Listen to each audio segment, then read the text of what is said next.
Good afternoon, everybody. We're live in the pits of Motorcast. Your host, Dave. Live special guest, NHRA Top Fuel Dragster driver, Lex Joon. How you doing, Lex? I'm doing great. How you doing? It's an awesome day today. It's race day. Yeah, it's warm outside. That's about you're in Indiana, right? Yeah, it's pretty warm here. It's been here warm for a couple of weeks already. It's around between 80 and 100 degrees, so it's becoming pretty hot around here. Yeah. So Lex, now you're a blue collar guy just trying to make it in NHRA. Is that correct?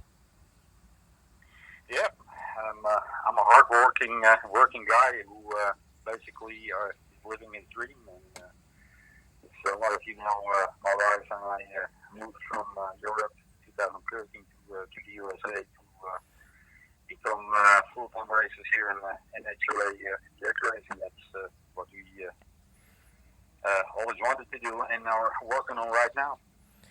Yeah, in Europe, you were pretty successful with your drag racing career. Yeah, it's we achieved a lot of things. We won an FIA Top Fuel Championship, and I won a lot of races, set a lot of records, and been in drag racing most of my life. So for me, it's always racing the bar, and well, at the end of the day, if you wanna be the best, you have to beat the best, and the best are here in the USA. So that's where we are. So let's turn the clock back, Lex. What got you into drag racing in the first place? Well, it's a long story that I always loved America and everything that had to do with America. I always had a crush for American cars. Those big V8s and automatic transmissions and power steering, everything that came with it. So I always had a feel for everything that had to do with America. And back in the days, nobody knew anything about drag racing in the Netherlands, where I come from. But through a friend of mine, he had a Hot Rod magazine, so you start reading about certain things that had to do with America. So drag racing was part of it. And my friend also collected models, and those were dragsters and funny cars. So that's how I learned about drag racing. And by the time I had a driver's license and we started driving, I was able to buy my first American car, which was a Camaro. And that's how it all started. There was some racing back then going on more with motorbikes. We had a couple of teams that were building their own machines and stuff like that. And so with a couple of my friends, at a certain point we asked if we were allowed to race with them. They were more like sprints than wheel track races because there was no real track. So what they did is they just took a straight part of the road and they just start racing there, and they had an approval to do that. So we asked them if we could be part of that. So that's how it started for me. And back then there was not really somebody who could help you. So it was all about building your own things. The first thing I did is I pulled a straight six out of that Camaro, put a V8 in it, could find a big work here in the US, and a relative of mine sent it over and put it in, and you start tuning on it, building my own transmissions, had to build my own rear axles. At the end of the day, I built my own chassis, and for me, it's always the cool thing about drag racing. For me, has always been that the moment you tune something on your race car and you put it back on the track and you make your run, then the scoreboard will tell you if you did a good job tuning it. And sure, from a driver point of view, winning races, that's what it's all about. And I got that habit. I always want to win, so I always make sure I had a good car better than anybody else. And that's how it all started. So that Camaro, what year was the Camaro? That was 68 Camaro, so one of the first Camaros, and I had a lot of fun with it. It's again, it started with replacing the motor, but at the end of the day, I built the chassis and everything for it. And to be honest, I won a European Championship with that car as well. We had some things going on in Europe back then, and I won a lot of championships in the Netherlands. So there you go. I want to see if I can win more and better. So I was the first Dutchman ever that went outside the Netherlands and started racing, and somewhere in the 80s. It's a long time ago. I won my first European Championship with that Camaro, so that was pretty cool. So how many years did you run the Camaro for? I ran it, I think a year or 8, 9. And I always had a crush for funny cars, so for me it was trying to build to the next stage. But like you just said, I'm a blue-collar guy, it was always, chasing money and try to get it on with limited funds. And but at a certain point, I was able to sell the Camaro, and I pulled the motor out of the Camaro, and I bought a funny car without an engine. It was an older funny car that was running some kind of record class, and I bought that car in Norway. Yeah, it took me 3 days to go up and down there to get it, and it still had a Lenko transmission in it and a clutch, so for me that gave me a chance to learn about transmissions and clutches, and I put my Chevy motor in there. It was a 500 cubic inch, and then I put an injection system in that and started running it on alcohol. Put a bird texture on it, so it looked like when the body was down like a real funny car, and running it on alcohol, and I had a nitro system on it as well, so I injected nitrous and was running it on alcohol. But a lot of people didn't know that the injection system by itself, the nitrous was set by nitrous and race fuel, and the actual motor ran on alcohol, and it ran really well, so I had a lot of success with that. So that was basically my next step in my career. And then I had some success in business, and I was able to buy my first alcohol funny car. And that was in the 90s, I think around 95. I bought my first alcohol funny car and started running funny cars on a little bit higher level. And I would say that was a blast. Running alcohol funny cars, those are one of the baddest handling cars out there. And that's where I learned to drive race cars and basically to tune them. I bought a car, there was no computer, nothing on it. And the guy I bought it from, he said, well, I don't know a lot about it. Here are the keys, and good luck. Being here now with my wife and setting up our team and keep moving forward, it's been basically my whole life, and you love it. So you've always had that need for speed, Lex, to go faster and faster. Yep, that's what you do, and that's it's the cool thing about drag racing. There is no wire around it. There is no, when you put that race car on the racetrack and you hit it and you pass the finish line, your ET slate will tell you if you did a good job, yes or no. And sure, it's always given the circumstances, but I always say that, when you're in a race, when you're qualifying, the guy that's number one tells you that what you're able to do, and so that's what you're shooting for. And at a certain point, you try to beat the number one and be the number one, and that's what you do. So what's the quickest ET you've had with the Top Fuel Dragster so far? On 1,000 foot right now, I run a 394 or something like that. Not really stellar yet, but most of my life I run quarter miles. And when he came over in 2013, I've not been racing since 2011. So in Europe, when I stopped racing in Europe, that basically not that long to run 1,000 foot. So to be honest, I was the first one in Europe to run a 3 second on 1,000 foot. But then we were still running quarter mile. But it's a 393 right now. But we are on the edge of changing those numbers and making them quicker and better. So far this year, how many NHRA events have you done? around 6 or so. So we started with the Gator Nationals. We went to Virginia, and then we did 4 in a row. So Chicago, Topeka, Bristol, and in Norwalk. That was pretty special, you know. As a small team as we are, racing 4 weekends in a row. That was something I wanted to try to do, because I know even the big teams have a lot of issues doing that, and we with a lot of voluntary crew and just a small trailer, but we did it, and I thought it was pretty awesome to for those 4 races qualify for 3 of them. I'm pretty proud of that. Now you mentioned the Gator Nationals. My friend Richie, Hollywood Richie Amato, said he met you and your wife at the Gator Nationals.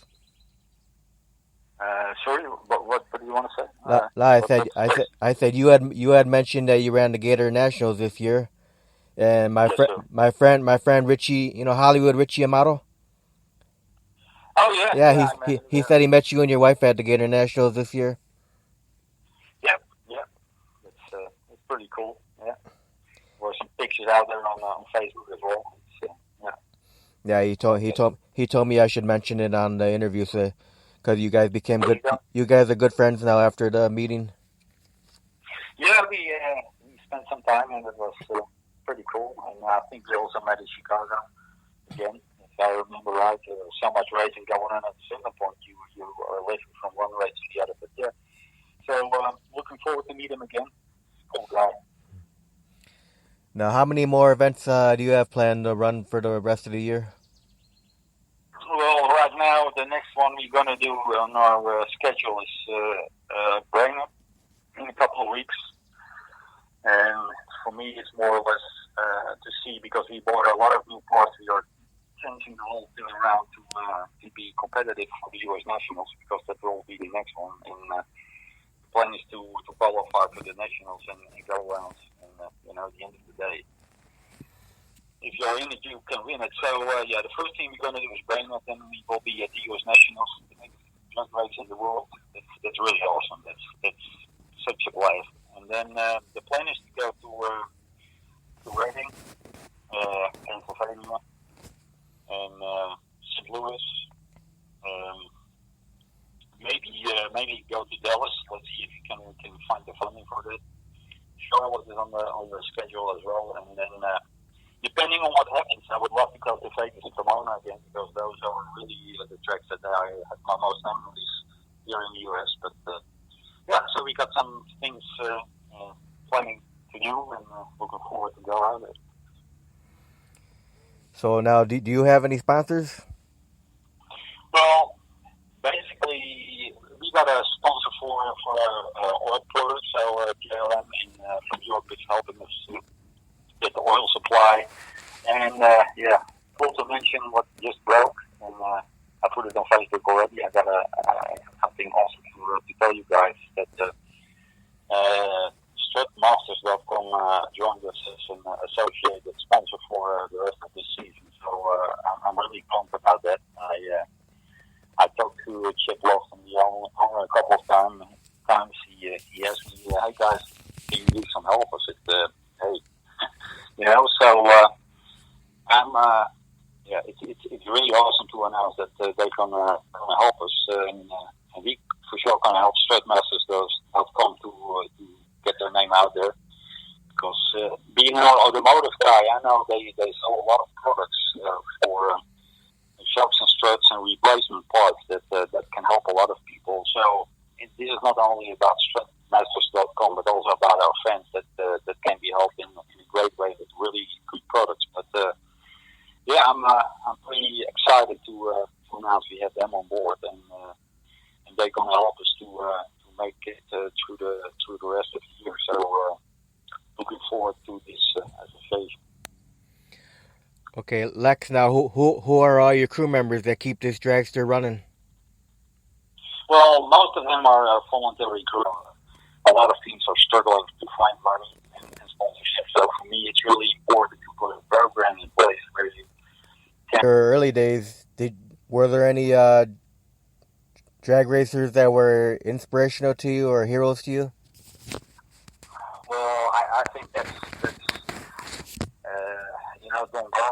for me, when I started learning about drag racing, that's when Carlos was on his game, and basically he was leading the drag racing to where it is right now. So for me, he's the man, and I always had a weak spot for John Ford because again, I'm basically a funny car guy. I love funny cars. Right now, even Tim Wilkerson. That story goes back to in what was it? We were in Centerport, and we had basically it was not even a real race. It's more like a demonstration, and it was really bad weather, and it started snowing, and it was really bad, and so we were there, and we made 2 runs, and basically we made it into a final, but it started snowing again. And you know what? This is probably not going to happen. So we were waiting until we got the call that we could pick it up and it was done, and it stopped snowing, and then when the starter came to me, he said, "Oh, you're ready now." I said, "What do you mean?" He said, "We're gonna make the final." I said, "Really?" I said, "Yeah." I said, "Okay." So they got the snow from the track, they cleaned it up, and there were maybe 12 people in the grandstand. But you know what? Those 12 people stayed, and we will, and we. I'm not gonna say no because those 12 people, that's what it's all about. So we made the run. We only ran it to the 8 mile because it was way too cold. It was something like 34 degrees. The racetrack was 34 degrees. I think the air temp was even lower. But I had to pedal the car, I think, 6 or 7 times towards the 8 mile. But, we made the run. At the end of the day, it's all about the fence. And a lot of racers will tell you the same. Without the fence, there's nothing to do out there. And so looking at my favorite race car drivers, it's a lot about the guys that had a lot of interaction with the fence and are doing it for the fence. And that's for me, that's where we go. That's beautiful. So now, what was your experience like, Lex, for the first time ever getting behind the wheel of a Top Fuel Nitro Dragster? Well, to be honest, I'm as I just said, I'm a funny car guy. So I owned a couple of funny cars, canonical funny cars, and then I decided to drive a fuel funny car. So we made the decision to start running fuel funny car, and it was back in Europe. And I know this is not really answering your question, but that I will get to that. So driving funny cars my whole life, and then going into a dragster, that's a completely different world. I'm not a dragster guy, and driving a funny car, what you need to understand is you are behind the engine, right? So you're not really looking onto the track because you got an injector in front of you and all the gas. Being in a dragster, it's a completely different world. Hey, you're a lot closer to the ground. You are not sitting as in a funny car, but it's more like you're laying in there. And then looking at the track and say, okay, and then hitting the loud pedal and the thing goes from A to B, then you think, hey, this track, it changed a lot. It's like it's becoming a lot smaller because of the speed you're making. So for me, driving a dragster at first was really something else. And I had to get used to that, not only because a dragster, you don't need as much steering input as in a funny car, but it's a completely different environment. And you cannot really see the engine anymore. You cannot really see what's going on. It's more about feel. But it's okay. Again, I still love to drive funny cars better than dragsters, but I'm okay where I'm right now because I like the challenge and I like to get this program going and get it where it should be, and then go from there. But the reason why I started racing dragsters is because I had a really bad accident in my fuel funny car. It's one of the tracks in England that basically I wasn't really satisfied how the car was running, and I had a lot of help from other people, but I was not really happy how things went. So I said, you know what, we just make a 60-foot, let's click it off. Now, things went really bad. And I'm not going too much in technical details, but most of the rods connecting rods broke, made big holes in the motor. the thing that was on fire big time and started running on the from me. I could not shut it off. It was not good. So burned up tires. The oxygen system in the car failed because it would start burning up. The valve on the bottle was plastic and that burned up and couldn't get any oxygen anymore. The car was inside pitch black. It was full with smoke. Couldn't see where I was going. So at a certain point, they blew the tire sideways, and then I had to feel it was stopped. And without oxygen, at a certain point, watching the moves from John Force and everything else, you cannot breathe. And I can tell you one thing, if you try to do that, it's like somebody just choking you. So I knew, okay, I cannot breathe. So I had to hold my breath. But at a certain point, you need to get out, and the thing was on its way. Well, at a certain point, it stopped. Blew a tire, it stopped, it went sideways, and I thought, okay, I need to get out of here. So I unbuckled myself, tried to get up, but the belts were still around my shoulders, so I couldn't really get out. They pulled me back into the seat again. Normally, you should expect somebody will raise the body in to get you out, but nothing happened. So I think, you know what, I need to give it one more try to get out of it, because this is going to kill me. And then I managed to get out, and when I came out, I was seeing a lot of smoke around me. Tires were burning, the engine was burning, the body started burning. And there were a lot of people standing around the race block. And I thought, what's going on here, And then I saw, through the smoke, I saw a really big water hose, but there was hardly coming any water out of it. But I needed to get out, so I more or less fell out of the car, and they catched me. And then, so the first question I got, what kind of fuel are you running? And I think, what kind of fuel are you running? What's going on here? So I hardly could speak because I had no voice anymore. And I said, nitro. So the guy, he looks at me and he said, nitrous? I said, no, nitromethane. And then I never forget it in my life. He said, bloody hell, that's dangerous. And at that moment, my fuel tank blew up because they didn't do anything. So that whole car burned down to the ground, and it almost cost me my life. So from that point on, my wife said, hey, you know what? You can do whatever you want, but no funny cars anymore. So, and then the decision was made to start running top fuel Dragsters, which will also give me the opportunity to learn more about nitro and to get a handle on everything that comes with it. And the rest is history. In 04, I ran a car for Soda Fist, and 05, he had our own race car and became FIA European champions. Wow. Now, for you, when you're out on the track for a race day, do you have any pre-race rituals or superstitions at all when you're out there? No, not really. It's more about to get going. It's the important thing with racing, but especially with fuel racing, is that you just do the same thing all the time. It's about repetition, right? So, I always be part of putting the car back together, and I'm checking some things, going over in this scenario with my guy to see if everything is in place. That we go over systems with each other. With me tuning the car, I need to know a lot of things about weather, about track conditions, about temperatures. It's a lot going. So the most important thing is to do the same thing all the time, so you don't forget anything and you enjoy it. And then by the time you have to go in your race car, you basically always do the same. But it's not that I first take my ride quality and tell myself, okay, if this happens, this is what I'm going to do. If that happens, that's what will happen. And so to be ready for anything that can happen, and that's the cool thing about having experience.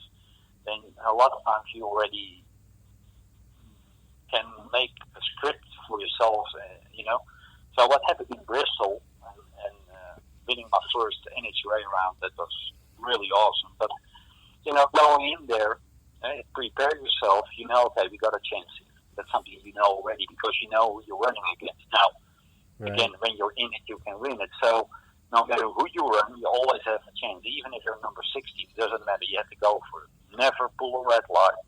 Be ready. And that's one of the things I've never did in my career until now. And really, I want to stay away from that. I never pull a red light in racing on race day. I also never walked on a whole shot yet, and that might happen here because racing here is pretty intense.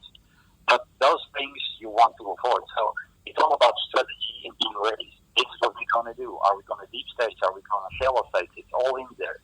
And then when we leave the starting line, what's the next thing if the car starts shaking? Now, Lex, what would you consider to be some of your favorite tracks to run on? Well, here in the U.S., I always love Pomona because that track is the one I've been the most, so I get the most memories of Pomona. But I also love Las Vegas because I've been there. I think it's an awesome track. But like this year,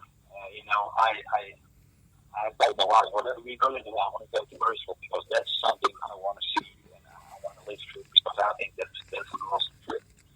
And we went to Bristol and we had a great time and what happened there? We had a first round win there.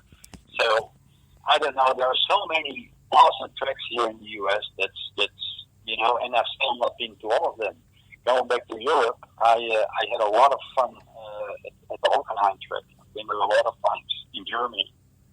They just had a Formula One race there today, and I was watching it not only to see my Dutch countryman win a Formula One race, which was pretty awesome, Max Verstappen, but also to see the racetrack, the drag racetrack that's part of the Formula One race.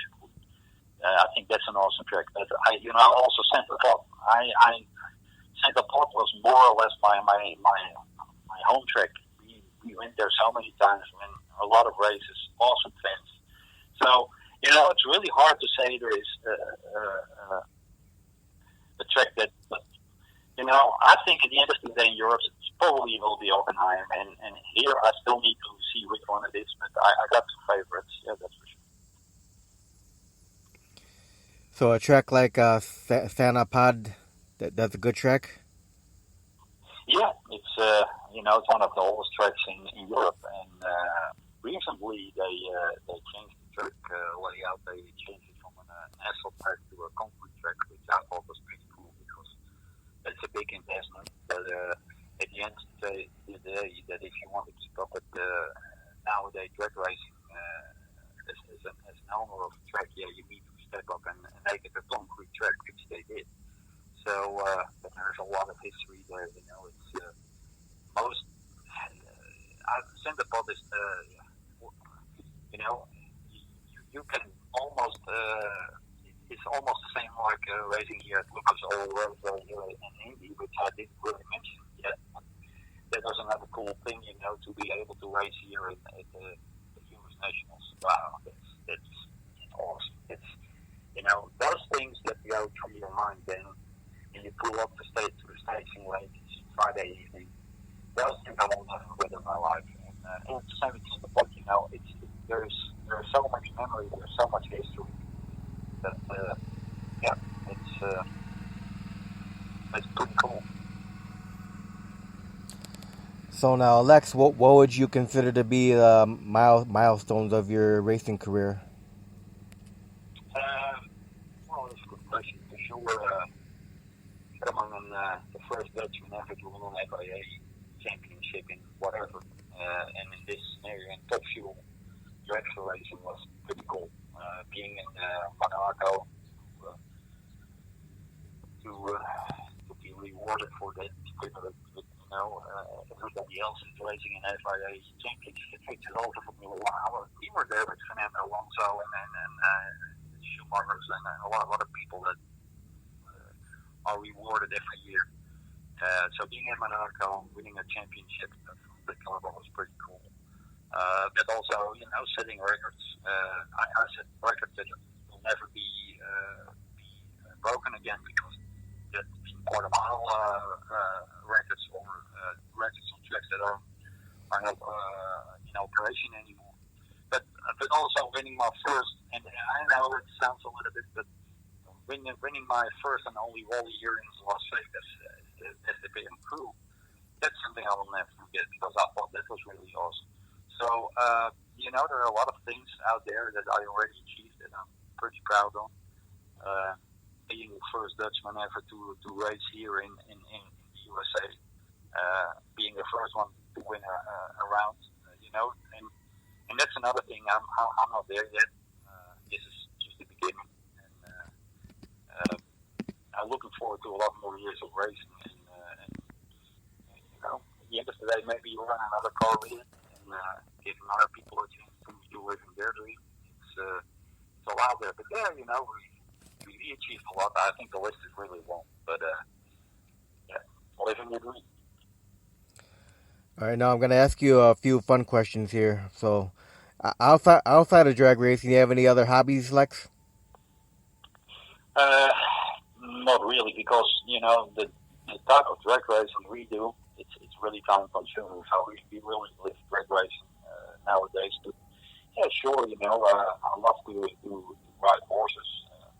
Earlier in my life, she's really good in horse riding, and she basically is an instructor. So back in Europe, we owned our own horses, and we had a lot of fun with them. So I love to do that. Fishing, I like fishing. I like to listen to music. It's one of the things you do. But So, what's your favorite? short What's your was favorite not, music? it's also something I really like. What is your favorite type of music to listen to?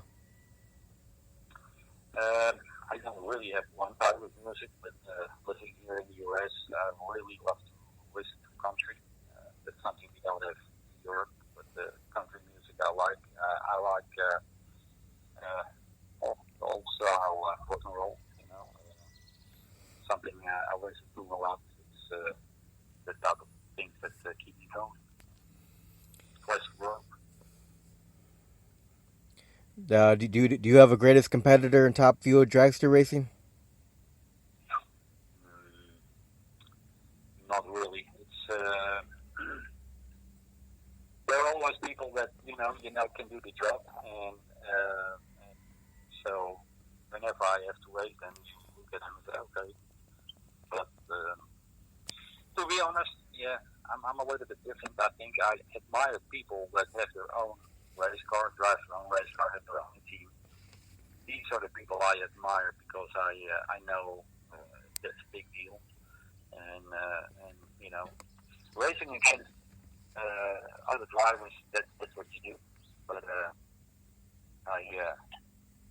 I always appreciate the fact if you can put a plan together like we do, and then go out and race. That's for me. But I probably be a little bit of an old school racer. I think when you show better race, you bring your own stuff, and then you go out there and race each other.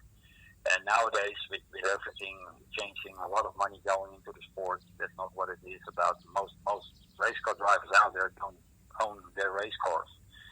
Probably they bring in a sponsor or they are paid drivers, which is all okay. Don't get me wrong, because that's what it's all about. But I appreciate the fact that we into the sport. Gerd and I, we just basically run our team from our paychecks.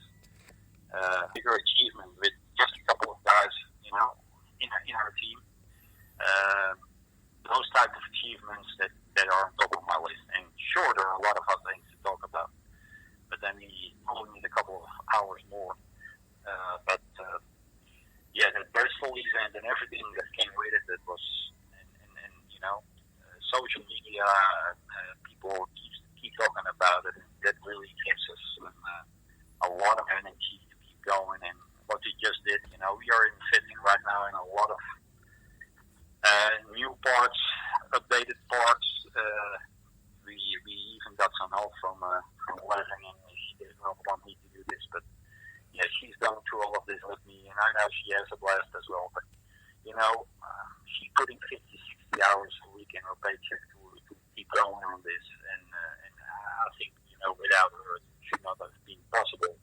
And really, like right now, I wanted to do some more races this year earlier in the season, but she could not get off work, so I can go. We do this together.